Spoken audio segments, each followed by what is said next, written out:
ఓం శ్రీం హ్రీం క్లీం క్లౌం గం గణపతయే నమః వరవరద సర్వజనం మే వశమానయ స్వాహా. ఓం ఐం హ్రీం శ్రీం శ్రీమాత్రే నమః శివశక్త్యైకరూపిణ్యే ఓం నమః శివాయ. ఓం ఓం ఓం శ్రీ గురుభ్యో నమః. ముగిలి జల్ల వేణుగోపాల దత్తాత్రేయ నమః. ఓం నమో నారాయణాయ. ఓం వాసుదేవాయ నమః. ఓం గరుడదేవాయ నమః. సంపూర్ణ గరుడ మహాపురాణం సరళవచనం 13వ భాగం ప్రారంభం. బృహస్పతి ప్రోక్త నీతి సారం. సూతమువాచ. శౌనకాది ఋషుల జిజ్ఞాస దీక్షలంలో భాగంగా ఒకప్పుడు దేవలోకాధీశుడైన ఇంద్రునికి దేవతల గురువు బృహస్పతి ఉపదేశించిన నీతి సారాన్ని సూతుడు ఇలా ప్రవచిస్తూ ఉన్నాడు. ఈ నీతులకు అర్థశాస్త్రం ఆధారం. నీతి సారం ప్రవక్ష్యామి అర్థశాస్త్రాది సంశ్రితం రాజాదిభ్యోహితం పుణ్యవాయు సర్వస్వర్గాదిదాయకం. ఇది రాజులకు, వ్యాపారం చేసే వాళ్లకు, సాధారణులకు కూడా తెలుసుకున్నదైనది. పుణ్యం, ఆయుష్యు, వర్గాది సౌఖ్యాలు మొదలగు హితములు దీనివల్ల కలుగుతాయి. సద్భిక్షంగం ప్రకుర్వీత సిద్ధికామ సదా నరః నా సద్భిరిహ లోకాయ పరలోకాయ వాహితం. ధర్మార్థకామ మోక్షాలనే చతుర్విధ పురుషార్థాలను సిద్ధింపజేసుకోవాలని భావించేవారు సజ్జనులతో తెలివిచేయాలి. దుర్జన స్నేహం వల్ల ఇహపరాలలో రెండింటినీ కోల్పోతారు. మూర్ఖ శిష్యోపదేశేన దుష్టశ్రీభాషణేన చ దుష్టానాం సంప్రయోగేణ పండితో అప్యవసీదతి. దుర్మార్గునితో మాట్లాడడం, దుర్జన దర్శనం, శత్రుసేవకుని ప్రేమించడం, మిత్రునితో విరోధం, మూర్ఖ శిష్యునికి సదుపదేశం, దుష్టబుద్ధి కలిగిన స్త్రీ వల్ల సహాయం పొందడం అనేవి ప్రమాదకారకాలని, దుఃఖాన్ని కలిగిస్తాయని పండితులు సెలవిస్తుంటారు. ఇక కాలవైపరీత్యం వల్ల శత్రువులతో మైత్రి, మిత్రునితో వివాదం చేయవలసి వస్తే అది శాశ్వతంగాదని మనస్సును సమాధానపరుచుకుంటూనే ఆ విధంగా చేయాల్సి ఉంటుంది. బృహస్పతి బోధన వల్లనే ఇంద్రాది దేవతలు నీతిని కలిగి చరించారు. దానవులలో ఎన్నోసార్లు తడపవలసి వచ్చినప్పుడు సందర్భాన్ని బట్టి ఇంద్రుడు తమ గురుదేవుని బోధ జ్ఞప్తికి తెచ్చుకొని వ్యవహరించడం చేతనే దేవతలు విజేతలై నిలిచారు. కాలం చాలా శక్తివంతమైంది. దానిని ఎవరూ అతిక్రమించలేరు. కాలసుప్తేషు జాగర్తి కాలోహి దురతిక్రమ. అదే ప్రాణులను పరిపాలిస్తుంది, సంహరిస్తుంది. వస్తు ప్రపంచంలో అన్ని దశలు, ఘట్టాలు దానితోనే ముడిపడి ఉంటాయి. ప్రాణులు నిద్రించినా కాలం మాత్రం నిద్రించదు. బాగా సంపద గల వారంతా అశ్వమేధయాగం చేయాలి. భగవంతుణ్ణి పూజించినంతటి భక్తి శ్రద్ధలతోనే బ్రాహ్మణులను, ముళ్ళను కూడా సేవించాలి. ఉత్తమై సహసాంగత్యం పండితై సహసత్కథాం ఆలుబ్ధై సహ మిత్రత్వం పూర్వాణో నానసీదతి. ఉత్తమమైన నడవడిక గలవారితో సహవాసం చేయడం, పండితుల వెంట ఉంటూ వారితో సంభాషిస్తూ ఉదాత్త చరిత్రల కథలు వింటూ ఉండడం, లుబ్ధులు పిసినారి గుణం గలవారు కాని వారితో మైత్రి చేయడం, వీటిని పాటించేవాడు సుఖపడే యోగ్యత గల బుద్ధిమంతుడు. పరదారం పరార్థశ్చ పరిహాసం పరస్త్రియా పరవేశ్మ నివాసంచ నకుర్వతి కథ కదాచన. పరులకు సంబంధించేవి ఏవైనా అవి వారి వారికే చెందుతాయి. వాటిని పరవస్తువుగానే చూడాలి. పరుల భార్యలను, ధనాన్ని ఆశించరాదు. పరస్త్రీలతో పరిహాసాలు ఆడరాదు. పరుల గృహాలలో నివసించరాదు. పరోపిహితవాన్ బంధురప్యహిత పరః అహితో దేహదో వ్యాధిర్హితమారణ్యవౌషధం సబంధుర్మోహితే యుక్త సపితాయస్తు పోషక తన్మిత్రం యత్ర విశ్వాస సదేశో జీవ్యతే. తన్మిత్రం యత్ర విశ్వాస సదేశో జీవ్యతే. మనకు మేలు చేసేవాడు ఇతరుడైనా అతడు మనకు బంధువు వలె ఆదరించదగినవాడు. మనకు కీడు చేసేవాడు బంధువు అయితే అతడు దూరం పెట్టదగిన వాడే. ఎవరు మనను పోషిస్తారో వారే మనకు ప్రభువు, పితృ సమానులు. మన హితమే ఆలోచించేవారు మన శరీరంలోనే జన్మించింది కదా అని వ్యాధిని ఉండనిస్తామా? పోగొట్టుకోవడానికే ప్రయత్నిస్తాం కదా. అది ఎక్కడో అరణ్యంలో పుట్టిన ఔషధ మూలికనైనా తెచ్చుకొని మరీ వ్యాధిని కుదుర్చుకుంటాం.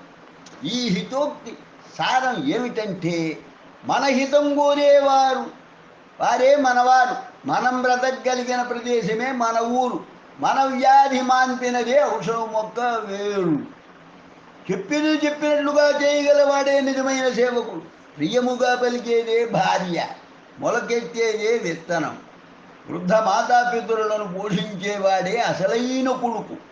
ఇతర విధంగా ప్రవర్తిస్తే పైవన్నీ భూమికి భారం.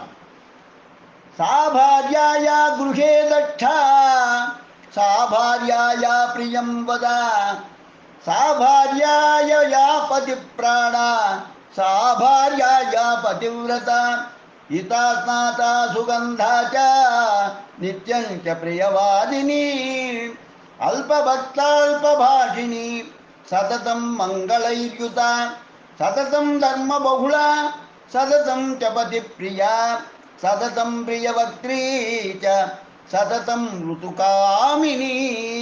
ఉత్తమ భార్య లక్షణాలు ఇలా ఉంటాయి. ఇంటికి సంబంధించిన పనులన్నీ చాకచక్యంగా నిర్వహించగలది.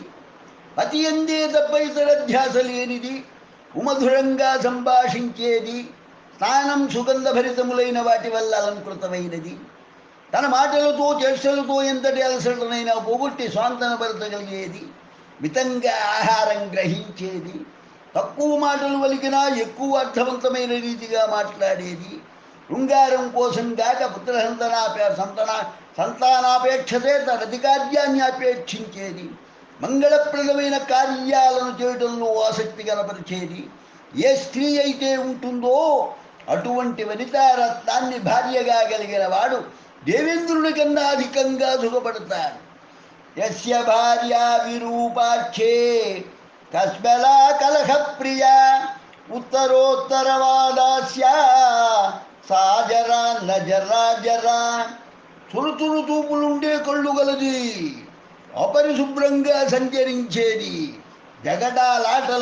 జగడాలాడటంలో ఉత్సాహం చూపేది, పాప నీచ కార్యాల పట్ల ఆసక్తి గలది, బాధించడమే గాక అందులో తనదే పై చేయిగా ఉండాలనుకునేది. దుష్ట భార్యకు ఉండే లక్షణాలు. అటువంటి మహా ఇల్లాలు దొరికితే ఇక అంతే. ఎన్ని సంపదలున్నటి వాడు దరిద్రుడే.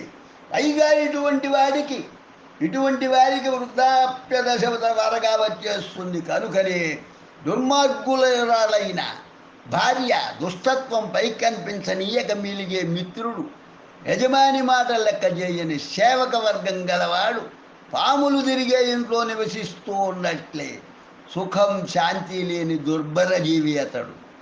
ఎంత సంపద, శౌర్య, పరాక్రమ, విద్యావంతుడైనా కానీ వేశ్యానురక్తుడుగా రాదు. వేశ్యకు వీటిలో ఏవీ రుచించవు, ఆసక్తి కలిగించవు. తనకు ఎంత ధనం, స్వర్ణం, మణిభూషణాలు ఇవ్వగలవాడైనా వాడవునా కాదా అనే యోచిస్తుంది. ఆ వగలు హొయ్యలు చూచి అదంతా తనపై ప్రేమ అని భ్రమించే పురుషుడు భద్రమై బికారి అయిపోతాడు. వేశ్యకు పురుషుని పైన ఎన్నటికీ ప్రేమానురాగాలు కలగవు. కొద్దిపాటి విద్య గలవాడు అనంతర కాలంలో బాగా విద్యావేత్త కావచ్చు. అల్పబలం గలవాడు కొంతకాలం తర్వాత మహావస్థాలుగా రూపుదిద్దుకోవచ్చు. కృతజ్ఞుడని పేరు పడ్డవాడైనా కాలాంతరంలో అత్యంత విశ్వసనీయుడని పేరు పొందవచ్చు. అగ్ని మంచు వేడిలాగా మారవచ్చు. ఇన్ని అసాధ్యాలు సాధ్యాలైనా వేశ్యకు మాత్రం పురుషద్వేషమే. ఆమె దృష్టిలో పురుషుడు పురుగు కన్నా హీనమే. దీనికి కారణం ఒకే ఒక్కటి. ఆధునిక లైంగిక విజ్ఞానవేత్తల అభిప్రాయ ప్రకారం సాంసారిక స్త్రీలు పడగదిలో కేవలం తాను తన పతి మాత్రమే ఉన్న ఏకాంతంలో కూడా చేయడానికి సమ్మతించని లైంగిక చర్యలను వేశ్య చేత చేయించి ఒక రకమైన వైశాఖికానందాన్ని పురుష స్వార్థంతో పొందడమే సంభోగంలో స్త్రీ తన సహభోగ భాగస్వామి అనే కనీస స్పృహ అయినా లేని పురుషుల వికృత చర్యలకు సహజ కోమల స్వభావి అయిన స్త్రీ తట్టుకోలేక ఏహ్యభావం చూపుతుందే తప్ప అనురాగాన్ని ఎలా కలిగి ఉంటుంది? నటన ప్రేమ తప్ప. దుష్ట చరిత్ర గలవాడి గృహంలో అద్దెకు అయినా ఉండడం కంటే నరకంలో ఉండడమే మేలు. ఎందుకంటే నరకంలో పాపాలు చాలా వరకు దగ్ధమైపోతాయి. మాయావి అయిన మిత్రుని, భూకంపాలు, ప్రకృతి ఉత్పాతాలు చచ్చుగా సంభవించే భూమిని, దుష్టజనులు అధికంగా ఉండే ప్రాంతాన్ని శిష్టుడైన వాడు ఆలస్యం చేయకుండా స్థానికంగా తనకెన్ని స్వంత ఆస్తులున్నా వదులుకోవలసిందే. కొన్ని లక్షణాలు, గుణాలు, ద్రవ్యాలు కొందరి వద్ద ఉన్నప్పుడు అవి మనకు నిరుపయోగం అని తెలిసినప్పుడు వాటిని గురించి ఆలోచించడం వ్యర్థం. పిసినిగొట్టువాడి చేతిలో ధనం, మహాకోపిష్టివాడి వద్ద ఉండే విద్య, శౌర్యబలరహితునికి గల సౌందర్యం, ఆపద వేళలో ముఖం చాటి వేసే మిత్రుడు నిష్ప్రయోజనం. నిజమైన స్నేహితుడు ఎవరనేది ఆపద వచ్చే సందర్భాలలోనే అర్థమవుతుంది. ఇటువంటివే మరో 4 ఉన్నాయి. వీరత్వం అనేది యుద్ధం ఏర్పడినప్పుడు ఆ వ్యక్తి చూపే ధైర్యం, శౌర్య, పౌరుష పరాక్రమ ప్రదర్శనలోనే బయటపడుతుంది. ఒకప్పుడు బాగా సంపదలలో తనను ముంచి తేల్చిన తన భర్త పట్ల చూపే పత్ని అనురాగం నిజమా కాదా అనేది అతడి సంపద క్షీణించినప్పుడు భార్య మెలిగే ప్రవర్తన ద్వారా అర్థమవుతుంది. 10 మంది కోసం అట్టహాసంగా శుశుభ్రతలు పాటించేవాడి అసలు రంగు అతను ఒంటరిగా ఉన్నప్పుడు ఎలా ఉండేది చూస్తే తెలుస్తుంది. కరువు రోజుల్లో సైతం అతిథులను ఆదరించేవాడి యొక్క దానప్రియత్వం అప్పుడు అంచనాకు వస్తుంది. వృక్షం క్షీణఫలం త్యజంతి విగహగాః సుఖం సారసా నిర్ద్రవ్యం పురుషం త్యజంతి గణికా భ్రష్టం నృపం మంత్రిణః పుష్పం పర్యుషితం త్యజంతి మధుపాః దగ్ధం వనాంతం మృగాః సర్వం కార్యవశాజనో హిరమతే కస్యాస్తి కో వల్లభః. ఈ వ్యావహారిక జగత్తులో ఎవరికి ఎవరు ఏమీ గారు. అన్నీ తాత్కాలిక బంధనాలే. పళ్ళు రాలిపోయే కాలానికి పిట్టలు చిట్టులు లేస్తాయి. సరస్సు ఎండిపోయే వేళకు కొంగలు వంటివి రావు. విటుడి వద్ద ఇక ఏం దాచుకోగల సొమ్ములు లేవని గ్రహిస్తే వేశ్యలో పురుషుని బయటకు తరివేస్తారు. వాడిపోయి మధువు, తేనె ఇంకిపోయిన పూలపై తుమ్మెదులు వాలవు. అడవిలో వ్యాపించే కార్చిచ్చు దాటికి వన్యప్రాణులన్నీ ప్రాణరక్షణార్థం వేరే నివాసాన్ని వెతుక్కుంటాయి. అన్నీ అశాశ్వతాలే. పిసినుగుట్టు వాడికి ఏదో రూపంలో ధనం ఇచ్చి వాడి మనస్సును ఆకట్టుకోవచ్చు. ఉదార హృదయం గల వారిని నమస్కారంతో గట్టి పడవేయవచ్చు. పొగడ్తలతో మూర్ఖుల్ని పడవేయవచ్చు. వారికి ఇష్టమైన తార్కిక తాత్విక చర్చలతో విద్వాంసుల మది గెలవచ్చు. సమ్మానాలతో పండితులను, సంతర్పణలతో సామాన్యులను తమ వెంట తిప్పుకోవచ్చు. కానీ దేవతలను, సజ్జనులను మాత్రం కేవలం ధార్మిక ప్రవర్తన చేత తప్ప ఏ విధంగానూ సొంతం చేసుకోలేము. నదిని నమ్ముకుని ఒకే చోట ఉండిపోవాలని నివాసరీత్యా అనుకోరాదు.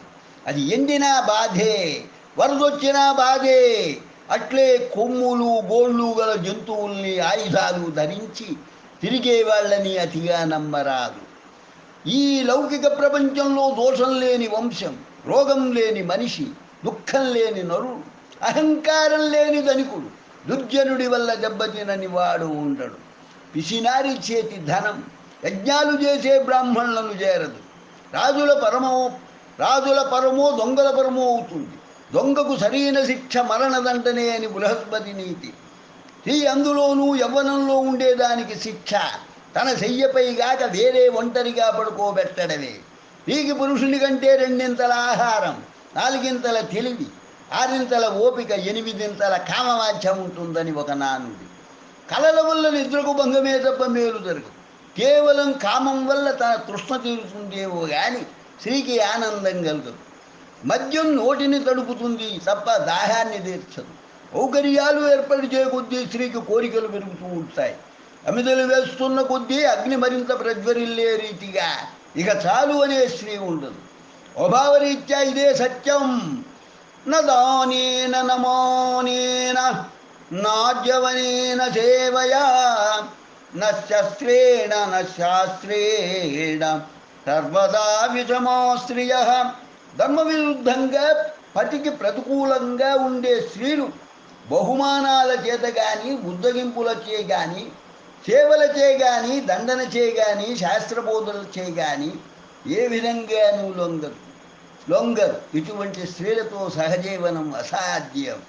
విద్యను ఆర్జించడం, ధనాన్ని నిలుపుకోవడం, పర్వతాలను ద్రోహించడం, అభీష్టములు సిద్ధింపజేసుకోవడం, ధర్మాన్ని ఆచరించడం అనే ఐదింటికి ఓర్మి చాలా అవసరం. రాత్రికి రాత్రే మన వశం కావు, ఓపికతో సాధించుకోవలసి ఉంటుంది. విద్యార్జన అనేది ఒక ఉపాసన లాంటిది. అవసరమైతే విద్య కోసం ఎంత దూరమైన దేశమైనా వెళ్ళాలి. అదే వేగంలో గరుత్మంతునికి ధీటుగా వెళ్ళి విద్య పొందాలి. ఈ ఉపాసన వేళ తిండి నిద్ర వంటి వాటి గురించి ఆలోచించరాదు. బాల్యదశ నుంచే క్రమంగా ఆర్జించలేని విద్య యవ్వనావస్థలోకి వస్తూనే అందమైన అనుకోగలిగిన స్త్రీ గాని భార్య ఎంత ప్రయత్నించినా సంపాదించలేని ధనం సుఖజీవనానికి ఆటంకాలే. మంచి విద్య, మంచి మిత్రుడు, బ్రాహ్మణునికి ఇచ్చే దానం, దైవ పూజ ఇవే మనిషికి జీవితకాల సహాయకారులు. తర్కేయ ప్రతిష్టా శృతయో విభిన్నా నా సాౌషిర్యస్య మతం నభిన్నా ధర్మస్య తత్వం నిహితం గుహాయాం మహాజనో ఏన గతస్థపందా. ప్రయోజన శూన్యమైన తర్కం ఎంత చేసినా అది వృధా కాగలదు, ఎవరికీ ఫలించు. ఏదైనా ఒక సిద్ధాంతం ప్రతిపాదించినంత మాత్రాన సరిపోదు, ధర్మం కూడా అంతే ఆచరింపబడాలి. ఉత్తమ ధర్మ సిద్ధాంత ప్రతిపాదన మహర్షులే చేయగలుగుతారు. హావభావ విన్యాసాల ద్వారా ఎదుటివారి మనస్సు కనిపెట్టగలవారే అసలైన విద్వాంసులు. జంతువుల్లో ఈ శక్తి గుర్రానికి, ఏనుగుకి కొంత ఉంది. శుభం భూయాత్. లోకా సమస్తా సుఖినో భవంతు. లోకా సమస్తా సుఖినో భవంతు. లోకా సమస్తా సుఖినో భవంతు. ఓం శాంతి శాంతి శాంతి. స్వస్తి. సంపూర్ణ గరుడ మహాపురాణం సరళవచనం 13వ భాగం సంపూర్ణమైనది.